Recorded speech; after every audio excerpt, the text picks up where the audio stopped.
আমাদের কত অধঃপতন হয়েছে দেখেছেন ভাই। একটু লক্ষ্য করুন, দেখুন এই ধরনের ভিডিও যারা করে, মানুষকে নিয়ে কটূক্তি যারা করে, তারা কি মানুষের কাতারে পড়ে? তারা তো জানোয়ারের চাইতে অদম। জানোয়ারও তাদের চাইতে অনেক ভালো। জানোয়ার এত খারাপ না। জানোয়ার আল্লাহর সৃষ্টি করা যতগুলো জানোয়ার আছে, জীবজন্তু আছে, সবার ভিতরে আল্লাহর প্রতি ভয় আছে, আল্লাহর প্রতি বিশ্বাস আছে। কিন্তু এইসব ধরনের লোকের তিল পরিমাণ নেই। দেখুন এইসব ধরনের লোক কি ধরনের ভিডিও করে, মানুষকে নিয়ে কটূক্তি করে। এই একজন করেছেন জামাত ইসলামের আমিরকে নিয়ে, আবার লিখে দিয়েছেন ফেরাউন। সে বলে ফেরাউন না, ফেরাউনের বাচ্চা কি করে, সেইটা কি সত্যি সে করছে?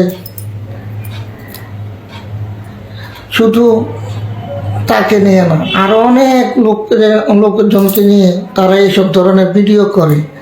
তারা জানোয়ারের বাচ্চাকে, জানোয়ারের চাইতে অদম যদি না হতো, যদি জানোয়ারের চাইতে অদম না হতো, তাহলে মানুষকে নিয়ে কখনো কটূক্তি করতো না, এই ধরনের ভিডিও করতো না।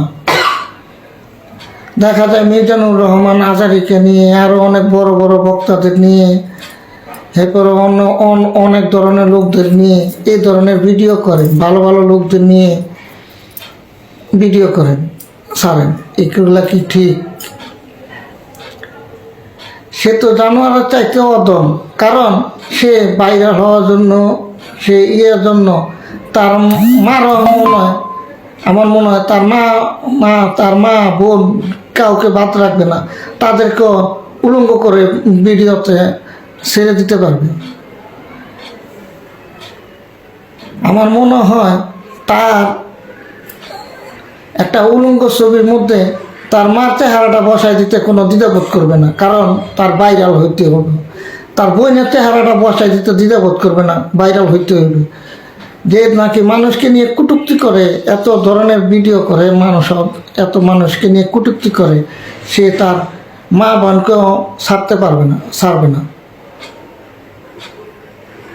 সে তার যে কোনো লোকের নিয়ে এই ধরনের ভিডিও করতে পারে। না হলে কি বলবো ভাই, ভাষা খারাপ হয়ে যায়। ভাষা খারাপ করতে পারি না, তারপরও খারাপ হয়ে যায়। এই ধরনের লোকদেরকে কিভাবে যে শাস্তি করা যায়, আল্লাহ পাক তাদেরকে হেদায়েত করুন। কাউকে অভিশাপ দিতে নেই, কাউকে করতে নেই, তাদের জন্য দোয়া করতে হয়। একমাত্র আল্লাহ পাকই পারে তাদেরকে ঠিক করতে। আপনার আমার পক্ষে সম্ভব না। আমি বলতে পারবো, কিন্তু হয়তো ঠিক করতে পারবো না। আল্লাহ পাক যদি তাদেরকে হেদায়েত না করেন, আল্লাহ পাক যদি তাদের উপরে সহায় না হয়, তাহলে তারা হয়তো ঠিক হবে না। দোয়া করি আল্লাহ পাক তাদেরকে হেদায়েত করুক, ভালো পথে আসার, ভালো ভালো বুঝ জ্ঞান আল্লাহ পাক তাদেরকে নসিহত করুক, এটাই কামনা।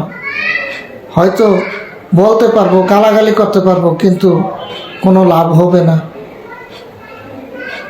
আসসালামু আলাইকুম ওয়া রাহমাতুল্লাহি ওয়া বারাকাতুহু।